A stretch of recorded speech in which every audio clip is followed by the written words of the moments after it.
আসসালামু আলাইকুম প্রিয় শিক্ষার্থী বন্ধুরা, গত পর্বে আমরা ক্লিপবোর্ড এবং ফন্ট নিয়ে আলোচনা করেছিলাম এবং সর্বশেষ আমরা একটি ফাইল সেভ করেছিলাম আমাদের ডেস্কটপে। ফাইলটির নাম ছিল থার্ড লেসন। আমরা এখন সেই ফাইলটি ওপেন করব। ওপেন করার জন্য থার্ড লেসন নামক ফাইলটির উপরে মাউস পয়েন্টার নিয়ে মাউসের লেফট বাটন ডাবল ক্লিক করলে ফাইলটি খুলে যাবে। আমরা দেখতে পাচ্ছি গত পর্বে সেভ করা আমাদের সেই ফাইলটি, যেখানে আমরা ফরম্যাট পেইন্টারের সাহায্যে জানুয়ারিতে যে ফরম্যাটিংগুলো করা আছে একই রকম ফরম্যাটিং আমরা পুরো অংশ জুড়ে মাত্র ফরম্যাট পেইন্টার নামক অপশনটি ব্যবহার করে পুরো ফরম্যাটিংটা আমরা এখানে অ্যাপ্লাই করতে পেরেছি। এ ব্যাপারে কথা আজকে আমি তেমনভাবে আর বলতে চাচ্ছি না, বরং আমরা আজকে যেটি নিয়ে জানব সেটি হচ্ছে সেল ফরম্যাটিংয়ের আরেকটি গ্রুপ বা ব্লক, যেটা এখানে মাইক্রোসফট এক্সেল 2007 অ্যালাইনমেন্ট নামে ভাগ করে দিয়েছে। আমরা সেই অ্যালাইনমেন্ট নামক অপশনটি নিয়ে আজকে কথা বলবো। তো চলুন শুরু করা যাক অ্যালাইনমেন্ট নিয়ে আলোচনা। অ্যালাইনমেন্ট নিয়ে আলোচনা শুরু করার আগে গত পর্বে সেভ করা ফাইলটির আমরা সেভ করা লেখাগুলোকে আগে ডিলিট করে নেই। আজকে আমরা যেহেতু অ্যালাইনমেন্ট নিয়ে কথা বলবো, তো অ্যালাইনমেন্ট শুরু করার আগে আমরা যেখানে অ্যাপ্লাই করব সেরকম একটি টেক্সট আমরা এখানে লিখে নেই। ধরুন আমরা টেক্সটের নামেই দিলাম অ্যালাইনমেন্ট। আমরা এখানে লিখেছি অ্যালাইনমেন্ট। তো আসলে অ্যালাইনমেন্টের ব্যবহার পুরো দেখার জন্য আমরা যে কাজটি প্রথমে করে নেব সেটি হচ্ছে যে আমরা জাস্ট এটা দেখার জন্য, বোঝার জন্য এই কাজটি করতে হচ্ছে, আদারওয়াইজ এটি করার দরকার নেই। আমরা যেহেতু এখন দেখব অ্যালাইনমেন্ট কীভাবে অ্যাপ্লাই করতে হয়, সেজন্য আমরা যে কাজটি করব সেটি হলো কলামটি এবং রোটি বাড়িয়ে নেব। কলামটি বৃদ্ধি করার জন্য যে কলাম বৃদ্ধি করতে চাই সেই কলামের ডান দিকের গ্রিড লাইন হেডিংসে যেখানে জয়েন্ট হয়েছে সেখানে যদি আমরা মাউস পয়েন্টার নিয়ে যাই, তাহলে মাউস পয়েন্টার চিহ্নটি এরকম হবে। মাউস পয়েন্টারের চিহ্ন এরকম দেখালে আমরা মাউসের লেফট বাটন প্রেস করা অবস্থায় যদি ডান দিকে ড্র্যাগ করি তাহলে আমাদের কলামটি বেড়ে যাবে। ঠিক একই প্রক্রিয়ায় আমরা যদি রোটি বৃদ্ধি করতে চাই, এটা 6 রো, যে রোটি বৃদ্ধি করতে চাই তার নিচের যে গ্রিড লাইনটি আছে, বটম গ্রিড লাইন, সেটিতে আমরা হেডারের এখানে নিয়ে হেডিংসের এখানে আমরা মাউস পয়েন্টার নিলে এটির চিহ্ন পরিবর্তন হবে এবং এই অবস্থায় আমরা ক্লিক করে যদি নিচের দিকে নামিয়ে নেই তাহলে কিন্তু আমাদের রোটিও বেড়ে যাবে। আমরা যেটি নিয়ে আলোচনা করতে চাচ্ছি সেটি হচ্ছে অ্যালাইনমেন্ট। আমরা এখানে দেখতে পাচ্ছি যে আমরা যে লেখাটি লিখেছি সেটি যখন কলামটি রোটি ছোট ছিল তখন আমরা হয়তো বুঝতে পারিনি, তখন দেখা গেছে যে না, লেখাটি ঠিক পর্যায়ে আছে। বাট যখন আমরা রোটি বৃদ্ধি করেছি তখন দেখতে পাচ্ছি যে আমাদের এই অ্যালাইনমেন্ট লেখাটি একদম বটমে দেখা যাচ্ছে, আমাদের রো এর বটমে দেখা যাচ্ছে। তো আমরা এখানে কিছু পরিচিতি নিয়ে নেই। সর্বপ্রথমে এই যে সেলটি আমরা নির্ধারণ করেছি, এই সেলটির এই নিচের গ্রিড লাইনটিকে বলা হবে, এটি হচ্ছে বটম, এটি হচ্ছে বটম অ্যালাইনমেন্ট। উপরের দিকটা হচ্ছে টপ অ্যালাইনমেন্ট এবং মিডিল যে জায়গাটি এটির নাম হচ্ছে মিডিল অ্যালাইনমেন্ট। আবার আমরা যদি এদিক থেকে বিবেচনা করি, মানে এদিকে, তাহলে এটি হচ্ছে লেফট অ্যালাইনমেন্ট, মাঝামাঝি জায়গাটি হচ্ছে সেন্টার অ্যালাইনমেন্ট এবং ডান দিকের এই জায়গাটি হচ্ছে রাইট অ্যালাইনমেন্ট। আমরা এটি আসলে এর প্রয়োগ দেখলেই বুঝবো। আমরা ধরুন এখন এই লেখাটি আছে লেফট, মানে যে কোনো টেক্সট যদি আমরা লিখি কোনো কলামে সেটি অবশ্যই বাই ডিফল্ট লেফট সাইডে থাকবে। তো আমরা যেহেতু এটি টেক্সট আকারে লিখেছি, এটি বাই ডিফল্ট লেফট সাইডে আছে, এটা লেফট অ্যালাইনমেন্টে আছে। আমরা যদি এটাকে সেন্টারে নিতে চাই তাহলে আমরা এখানে, এটি হচ্ছে লেফট অ্যালাইনমেন্ট, এটি হচ্ছে সেন্টার অ্যালাইনমেন্ট, এটি হচ্ছে রাইট অ্যালাইনমেন্ট। তো আমরা সেন্টার অ্যালাইনমেন্ট করতে হলে এখানে আমরা যদি ক্লিক করি তাহলে আমাদের লেখাটি মাঝামাঝি জায়গায় চলে আসছে। আমরা যদি মনে করি যে না, আমরা রাইট সাইডে নেব, একদম ডান দিকে, তাহলে রাইট অ্যালাইনমেন্ট, এটি হচ্ছে রাইট অ্যালাইনমেন্ট। এখানে যদি আমরা ক্লিক করি তাহলে আমাদের লেখাটি ডান দিকে চলে যাচ্ছে। আবার যদি আমরা বাই ডিফল্ট নিতে চাই, যেহেতু এখন লেখাটি রাইট অ্যালাইনমেন্টে আছে, এখানে শো করাচ্ছে কালারটি, এটাতেই আমরা যদি ক্লিক করি তাহলে আমরা বাই ডিফল্ট দেখতে পাচ্ছি। এখন কিন্তু কোনোটির উপরে কালার নেই। উপর থেকে নিচে যদি আমরা করতে চাই তাহলে নিচের দিকে হচ্ছে বটম, উপরটা হচ্ছে টপ এবং মাঝামাঝি জায়গাটা হচ্ছে মিডিল। তো এখানে আমরা দেখতে পাচ্ছি তিনটি অপশন এখানেও একই রকম রয়েছে। এটি হচ্ছে টপ অ্যালাইনমেন্ট, যেমন এখানে ক্লিক করলে আমাদের লেখাটি উপরের দিকে উঠে যাচ্ছে। এটি হচ্ছে মিডিল অ্যালাইনমেন্ট, এটি ক্লিক করলে লেখাটি মাঝামাঝি চলে আসতেছে। এটি হচ্ছে বটম অ্যালাইনমেন্ট, তাহলে আমাদের লেখাটি একদম নিচে চলে আসছে। আবার যদি মনে হয় যে না আমরা এটিকে মিডল অ্যালাইনমেন্ট করেছি কিন্তু এদিক থেকে আমরা সেন্টার করব, তাহলে মিডল অ্যালাইনমেন্ট থাকা অবস্থায় যদি আমরা সেন্টার অ্যালাইনমেন্ট ক্লিক করি তাহলে সেন্টার অ্যালাইনে ক্লিক করলে এবং মিডল অ্যালাইনে ক্লিক করলে আমাদের লেখাটির দৃষ্টিনন্দন হচ্ছে, সুন্দর দেখাচ্ছে। আমাদের লেখাটি কিন্তু এখন সুন্দর দেখাচ্ছে কারণ আমাদের লেখাটি এখন মাঝামাঝি জায়গায় এসেছে। তো আমরা এখানে এই ফরম্যাটিংটা জানলাম, এখানে কিভাবে আমরা টপ অ্যালাইন করতে পারি, মিডল অ্যালাইন করতে পারি এবং বটম অ্যালাইন করতে পারি, এবং কীভাবে লেফট অ্যালাইন, সেন্টার অ্যালাইন এবং রাইট অ্যালাইন করতে পারি। এরপরের যে অপশনটি ওরিয়েন্টেশন, এটির নাম হচ্ছে ওরিয়েন্টেশন। আমরা এই লেখাটিকে ওরিয়েন্টেড করতে পারবো, ঘুরিয়ে পেঁচিয়ে সৌন্দর্য বাড়ানোর জন্য আমরা লিখতে পারবো। যেমন অ্যালাইনমেন্ট লেখাটি আমাদের আছে বাম থেকে ডানে, আমরা যদি এমন করতে চাই না এটা 45 ডিগ্রি অ্যাঙ্গেলে থাকবে বা 90 ডিগ্রি অ্যাঙ্গেলে থাকবে, সেক্ষেত্রে আমাদের ওরিয়েন্টেশন ইউজ করতে হবে। ওরিয়েন্টেশনে আমরা যদি ক্লিক করি তাহলে আমরা দেখতে পাচ্ছি অ্যাঙ্গেল কাউন্টার ক্লকওয়াইজ। এখানে একটি স্যাম্পলও দেওয়া আছে যে লেখাটি আমরা এটি ক্লিক করলে লেখাটি এরকম হবে। তো আমরা দেখি এটি ক্লিক করলে লেখাটি আমাদের ঘুরে যাচ্ছে। আবার এখানে আমরা একটি দেখতে পাচ্ছি অ্যাঙ্গেল ক্লকওয়াইজ, এটি এখানে স্যাম্পল লেখা দেখাই দিছে যে এটিতে ক্লিক করলে এরকম হবে। তো আমরা যদি এখানে ক্লিক করি তাহলে দেখতে পাচ্ছি যে আমাদের লেখাটি ঘুরে যাচ্ছে।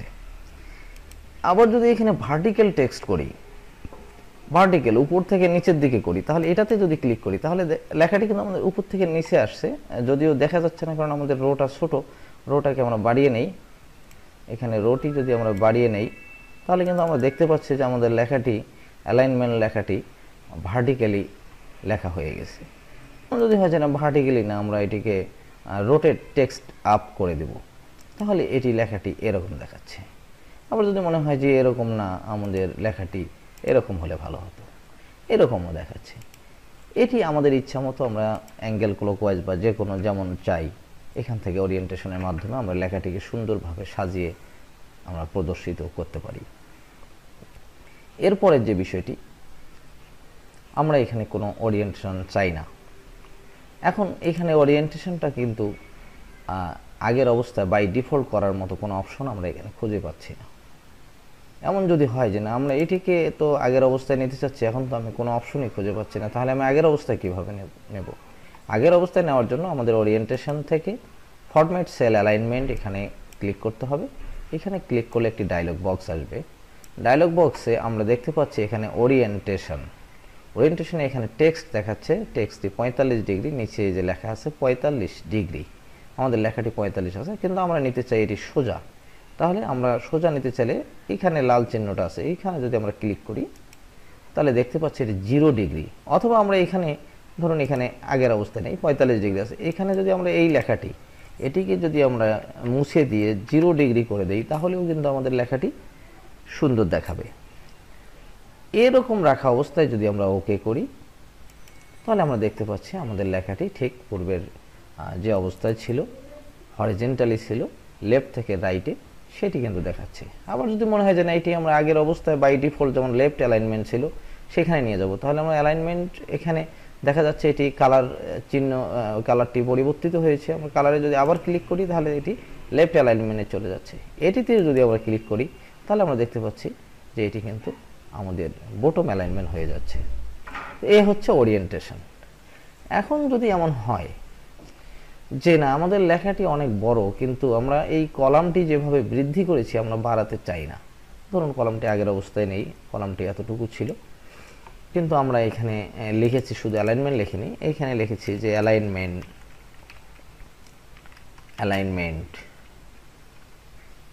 বা এখানে ধরুন লিখেছি যে how to align my text. আমরা এই লেখাটি লিখলাম। আমরা দেখতে পাচ্ছি যে আমাদের লেখাটি বড় হওয়ার কারণে আমরা লেখাটি যদিও জি কলামে শুরু করেছিলাম G6-এ, লেখাটি কিন্তু অলরেডি H0 H6 পর্যন্ত চলে গিয়েছে। আমরা আসলে লেখাটি ওই সেলটিতে নিতে চাই না, আমরা শুধু এই সেলটির মধ্যে রাখতে চাই। সেক্ষেত্রে আমরা কি করব, শুধুমাত্র আমরা জি কলামের 6 নম্বর যে সেল G6, আমরা এটিতেই আমাদের পুরো লেখাটি রাখতে চাই। তাহলে কি করব, তাহলে এটি করা যায় যে এক হচ্ছে আমরা কলামটি বৃদ্ধি করতে পারি, অন্যটি হচ্ছে যে না কলামটি বৃদ্ধি না, কলামটি আগের অবস্থায় থাকা অবস্থায় এখানে যদি র্যাপ টেক্সট নামক অপশনটিতে ক্লিক করি, তাহলেও কিন্তু আমাদের লেখাটি একটি সেলের মধ্যে থাকবে, কিন্তু আমাদের সেলটি নিচের দিকে বেড়ে যাবে। এবং আমরা এখান থেকে কিন্তু লেখাটিকে যদি আমরা সেন্টার করি, তাহলে কিন্তু লেখাটি দেখতে সুন্দর দেখাচ্ছে।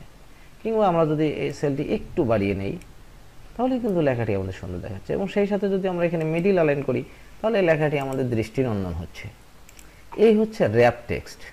আবার যদি আমরা র্যাপ টেক্সটে ক্লিক করি, তাহলে আমাদের লেখাটি আগের অবস্থায় যাবে এবং আমরা বাই ডিফল্ট যা ছিল আমরা সেরকম করে ফেলতে পারি।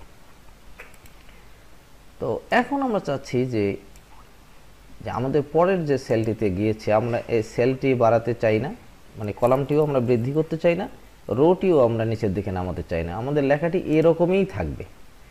এই কলামের মধ্যে এইচ কলামের যে সেলটি দখল করেছে বা নিয়ে নিয়েছে সেটিও থাকবে। তো সেক্ষেত্রে আমাদের করতে হবে কি, এই দুইটি সেলকে একত্রিত করে দিতে হবে। এই একত্রিত করার নাম হচ্ছে মার্জ। এখানে দুইটি সেল আছে, দেখুন এখানে ক্লিক করলে একটা সেল দেখাচ্ছে, এখানে ক্লিক করলে একটা সেল দেখাচ্ছে। কিন্তু এমন যদি হয় যে আমি এখানে ক্লিক করব কিন্তু আমার দুইটা সেল এরকম দেখাবে, সেটির নাম হচ্ছে মার্জ করা। সেটি মার্জ করার জন্য আমাকে প্রথমে সেল দুটো, যে সেলগুলোকে আমি একত্রিত করতে চাই সে দুটোকে সিলেক্ট করে নেব। সিলেক্ট করা অবস্থায় এখানে মার্জ নামে মার্জ অ্যান্ড সেন্টার অপশন আছে, এটিতে ক্লিক করলে আমার এই লেখাটি মার্জ হবে এবং সেন্টার হবে। তো এখানেই আমি ক্লিক করি, তাহলে এটা দেখাচ্ছে কি যে এখন যদি আমি এখানে ক্লিক করি তাহলে পুরো অংশটাই কিন্তু আমার সিলেক্ট হচ্ছে। তার মানে কি দুইটি সেল এখন কিন্তু একটি সেলে রূপান্তরিত হয়েছে। এখন কিন্তু আমার এই সেলটির নাম হচ্ছে একটি সেল। এই একটি সেল এটিতে কিন্তু দেখাচ্ছে G6, এটিতেও যদি আমি ক্লিক করি তবুও কিন্তু আমার G6 দেখাচ্ছে, কারণ আমি পুরো অংশটাকে একটি সেল তৈরি করেছি। এমন যদি হয় যে না আমি এখান থেকেই পুরোটাকে একটি সেল বানিয়ে নেব, সেক্ষেত্রেও কিন্তু আমরা এখানে মার্জিন সেন্টার যদি আমরা ক্লিক করি, একবার ক্লিক করে ঠিক অবস্থায় নিলাম, আবার যদি ক্লিক করি তাহলে দেখতে পাচ্ছি আমরা কিন্তু পুরো সেলটি, এখানে ক্লিক করলেও আমার পুরো অংশটি কিন্তু সিলেক্ট হয়ে যাচ্ছে। কিন্তু সেক্ষেত্রে আমাকে দেখাচ্ছে F6, মানে আমি যতটা সেলেই একত্রিত করি না কেন, যে সেল থেকে আমার লেখাটি স্টার্ট হবে সেই সেলটির নামেই আমার এই পুরো সেলটির নামকরণ হবে। তো সেক্ষেত্রে বন্ধুরা এই হচ্ছে অ্যালাইনমেন্টের যে আলোচনাটুকু করলাম, সেই আলোচনা এবং আগের ফন্ট এবং ক্লিপবোর্ড নিয়ে যে আলোচনা করেছি, তিনটির সমন্বয়ে আমরা একটি ছোট্ট প্রজেক্ট করব, যে প্রজেক্টের মাধ্যমে আমরা আবারও পুরো বিষয়টাকে আমরা নতুন করে দেখতে পাবো।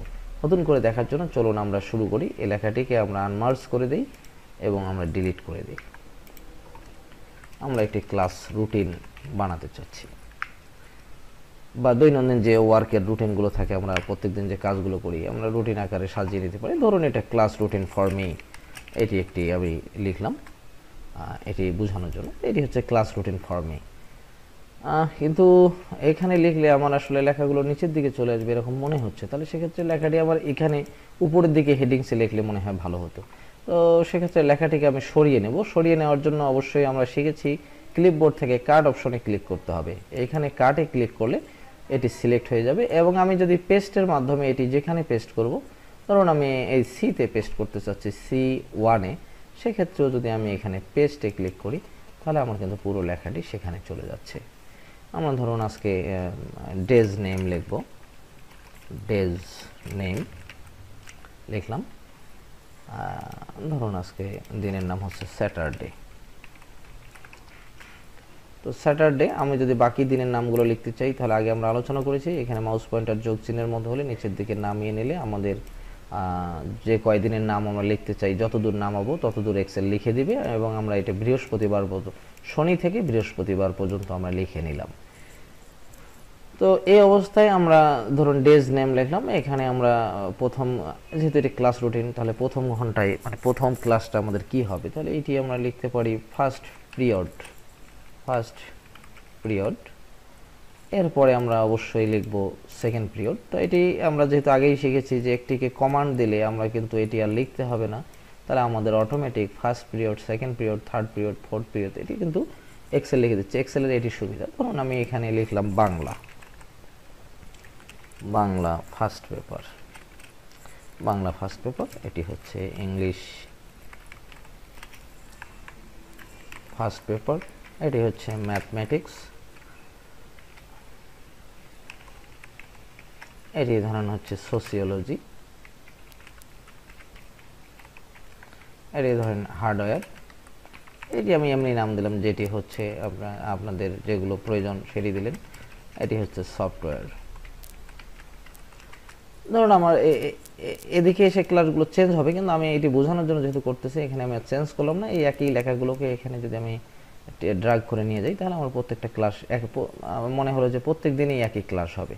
যাই হোক, এখন আমরা এই লেখাগুলোকে সুন্দর করে সাজাই। যেহেতু কিছু লেখা নিচে পড়ে গেছে, যেমন ইংলিশ ফার্স্ট পেপার লিখেছি কিন্তু অর্ধেক লেখা এখানে দেখা যাচ্ছে না, ম্যাথমেটিক্সের টিআইসি দেখা যাচ্ছে না, তার মানে এই সেলগুলোকে একটু বাড়িয়ে নিতে হবে, কলামগুলোকে একটু বাড়িয়ে নিতে হবে। বাড়ানোর জন্য আমরা এখানে মাউস পয়েন্টার রেখে ডাবল ক্লিক করলে এটি যতটুকু দরকার জায়গা নিয়ে নেবে। দেখুন প্রত্যেকটিতে আমি ডাবল ক্লিক করছি, তাহলে যতটুকু স্পেস দরকার কলামটি ততটুকু বাড়বে, ততটুকুই বাড়বে। এইখানে ধরুন এখানে আমার স্পেসটি ডাবল ক্লিক করলে বেশি বাড়বে, কারণ এটিকে আমি পুরোটাকে সিলেক্ট করেছি। এটিকে আমি আগে মার্জ করে নেব। আমার লেখাগুলো এত দূর যেহেতু, এই পুরো লেখাটি এই কয়টি সেলকে আমি একত্রিত করব, এই রোর মধ্যে যে সেলগুলো আছে সব একত্রিত করব। সেক্ষেত্রে আমি এখানে মার্জ অ্যান্ড সেন্টার ক্লিক করলে কিন্তু আমার লেখাটি মাঝখানে আসতেছে এবং একটি কিন্তু কলাম হচ্ছে। এবং এখানে আমি এখন যদি ডাবল ক্লিক করি তাহলে আমার লেখাটি সুন্দর হচ্ছে। এই হচ্ছে ক্লাস রুটিন। তো ব্যতিক্রম কি, আমরা কিন্তু এখানে অলরেডি ব্যবহার করেছি merge and centre, cut.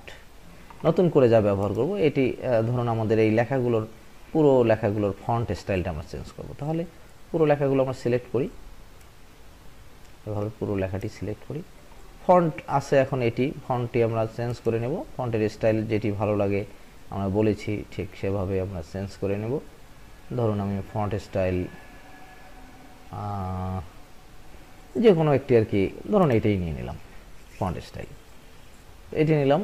Size 11 আছে, 11 থাকলো, আর অন্য কিছু না। এখানে আমরা আর কিছু করতে চাচ্ছি না।